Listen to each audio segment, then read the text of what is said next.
अब इसके बाद हम आएंगे गत के द्वितीय समीकरण यस थोड़ा UT plus half eighty square का निगमन। इसका भी निगमन देखिए इसी के भीतर में है, s equal to u t plus half a t square. आपको इसका निगमन करना है। अब आप बताइए इन दोनों में कॉमन क्या है। इन दोनों में कॉमन हम कितना ले लेते हैं, इन दोनों में हम टी कॉमन ले लेंगे तो बताइए आपको ये क्या मिलेगा। हम टू यहां पर कॉमन क्या ले लेते हैं, यू का अगर कॉमन लेंगे तो यहां पर आपको हो जाएगा half a T into T. तो दोनों में हम लोगों ने क्या कॉमन ले लिया, यहां पर इन दोनों में हमने कॉमन ले लिया ये केवल टी। लेकिन अगर हम इसी में 1/2 भी कॉमन ले लेते हैं, अगर 1/2 भी कॉमन ले लेते हैं तो बताइए यहां पर 2 आ जाएगा और यहां पर क्या आ जाएगा 1/2। एक बार फिर से हम इसमें कॉमन क्या ले रहे हैं, देखिए क्या इसको ऐसा लिखा जा सकता है क्या, s equal to 1/2 into 2ut plus half a into t square. हमने 2 का भाग दिया, 2 का गुणा कर दिया। अब बताइए दोनों में कॉमन क्या है, 1/2 भी कॉमन है और साथ में टी भी कॉमन है। तो चले हमने 1/2 भी कॉमन ले लिया और टी भी कॉमन ले लिया। तो 1/2 और टी कॉमन लेंगे तो यहां बचेगा 2u प्लस यहां 1/2 कॉमन लिया तो 80 स्क्वायर बचा और टी कॉमन लिया तो यहां बचेगा 80। अब चले इस ये जो आपको 2u है हम इसको लिखेंगे u प्लस उसके आगे 80 है इंटू टी। तो देखिए 2u को लिखा u प्लस यू उसके बाद 80 इंटू टी। अब ये जो u प्लस 80 होता है, गत का पहला समीकरण क्या पढ़ा है, v बराबर u प्लस 80। तो u प्लस 80 के जगह क्या लिख दिया v। तो बताइए यस इक्वल टू क्या हो गया 1/2 u plus v into T. अब बताइए 2 का क्या है यहां पर भाग है, तो हमने यहां पर 2 का क्या कर दिया भाग कर दिया और इस टी का यहां पर क्या है गुणा, तो गुणा कर दिया। आप बताइए ये क्या है, ये प्रारंभिक वेग और अंतिम बटा प्रारंभिक वेग प्लस अंतिम वेग बटा 2 ये आपको औसत वेग है। तो यस को हम क्या बोलेंगे विस्थापन, यस यहां दूरी नहीं, यस विस्थापन होता है और ये हो जाएगा औसत वेग और इंटू क्या है समय। तो आपको विस्थापन इक्वल टू औसत वेग इंटू समय ये तभी होता है जब त्वरण क्या होगा नियत। अब आप इसी को क्या करिए उल्टे क्रम में लिख दीजिए। अगर आप इसी को उल्टे क्रम में लिख देंगे तो आपका निगमन हो जाएगा, यानी पहले इसको फिर इसको फिर इसको फिर इसको फिर इसको और ये आपका निगमन हो गया।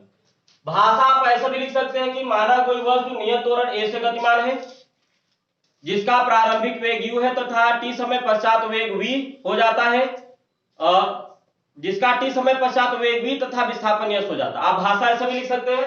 अगर उस तरीके से नहीं लिखना चाहते हैं मैथमेटिकल फॉर्म में भी लिख सकते हैं, माना वस्तु का प्रारंभिक वेग u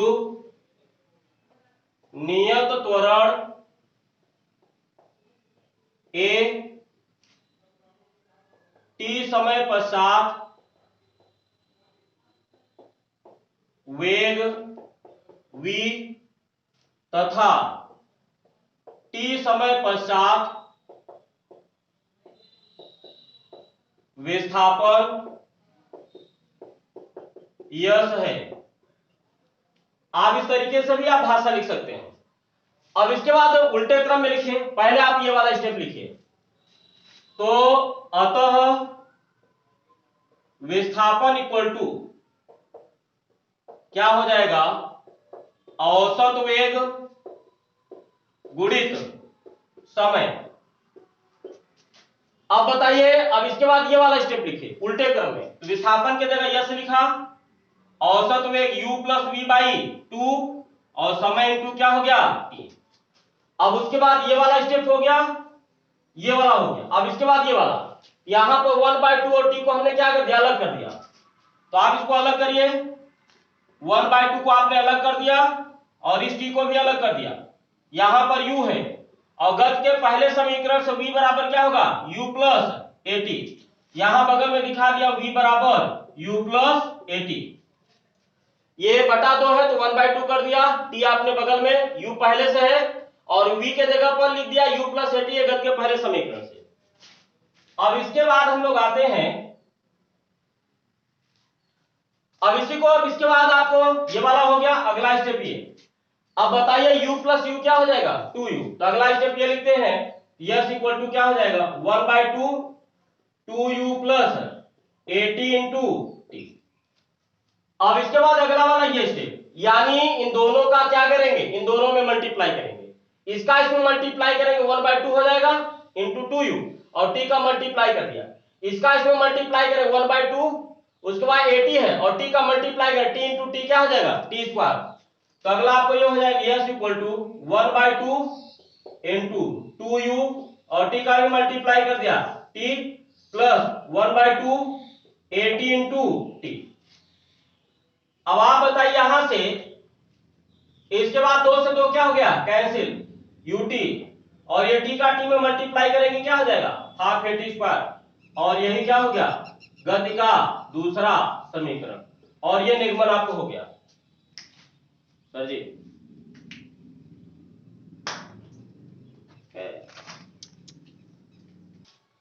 अब इसके बाद गत के तीसरे समीकरण के निगमन पर आते हैं, और गत का तीसरा समीकरण आपने क्या पढ़ा, v स्क्वायर बराबर u square plus 2as।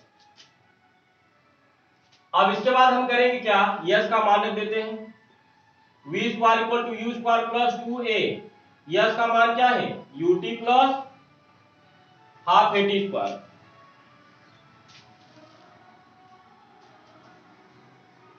v square equal to u square plus 2as। अब यस का मान रखते हैं,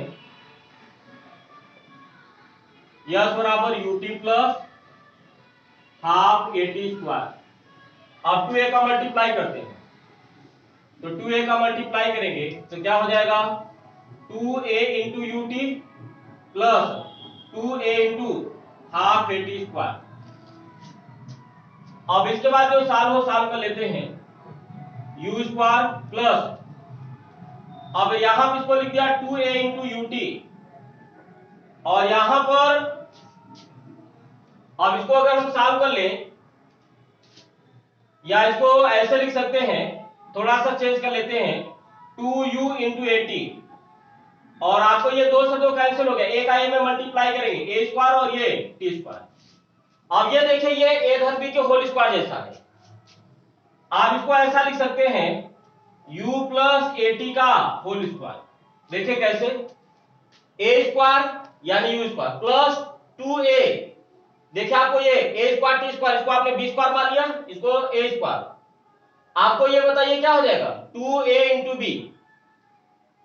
तो आप इसको क्या लिख सकते हैं, ए धन बी का होल स्क्वायर यानी u प्लस ए टी का स्क्वायर। अगर आप इसको एक्सपेंड करें तो यही मिलेगा, देखिए u square plus B square यानी A square T square plus 2a यानी u, b यानी ए टी।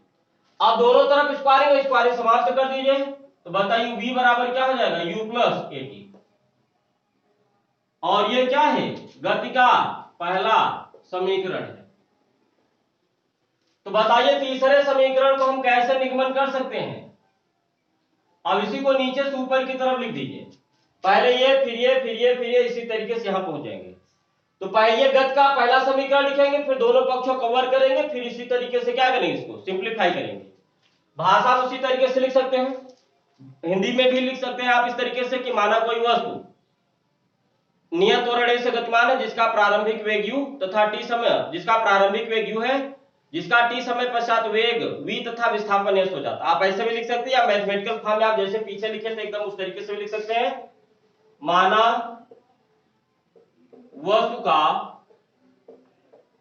प्रारंभिक वेग u, नियत त्वरण a, t समय पश्चात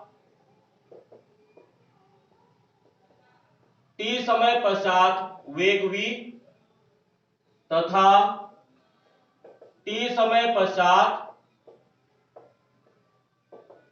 विस्थापन s है।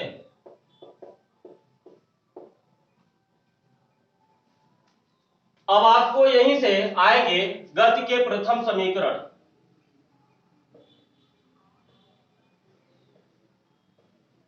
गति का प्रथम समीकरण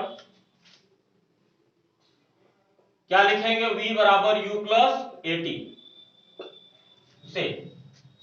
तो गति का पहला समीकरण v बराबर u प्लस एटी। अब दोनों पक्षों का वर्ग करने पर, दोनों पक्षों का वर्ग करने पर, तो पहला स्टेप ये लिख दिया, उसके बाद अगला स्टेप ये। तो दोनों पक्षों का वर्ग करेंगे, क्या हो जाएगा?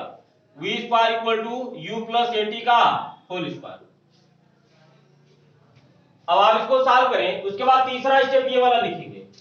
तो तीसरा स्टेप अगर अगला लिखेंगे तो आपको ये हो जाएगा v square equal to u square plus 2u into a t plus हो जाएगा a स्क्वायर t स्क्वायर। उसके बाद अगला ये वाला स्टेप लिखेंगे। तो अगला वाला स्टेप बताइए क्या लिखोगे? v square equal to u square plus 2a into ut plus half a into, अगला लिखेंगे 2a into half a t square, 2a into half a t square. ये वाला भी आपको स्टेप हो गया। उसके बाद अगला वाला स्टेप ये वाला लिखेंगे। तो अगला स्टेप आप लिखेंगे तो क्या हो जाएगा? u square plus 2a। बताइए दोनों में कॉमन क्या है? यहां भी 2a और यहां भी 2a। यहां 2a कॉमन लोगे तो बचेगा ut, यहां 2a कॉमन लोगे तो बचेगा हाफ ए टी स्क्वायर। तो आपको ये हो जाएगा ut plus half a t square. अब बताइए ut plus half a t square क्या है? यस। तो इसके जगह यस लिख दिया तो तीसरा समीकरण मिल गया। इसके जगह यस लिख दिया तो v square equal to u square plus 2a into आपको ये क्या हो गया? यस। और यही क्या हो गया? गति का तीसरा समीकरण।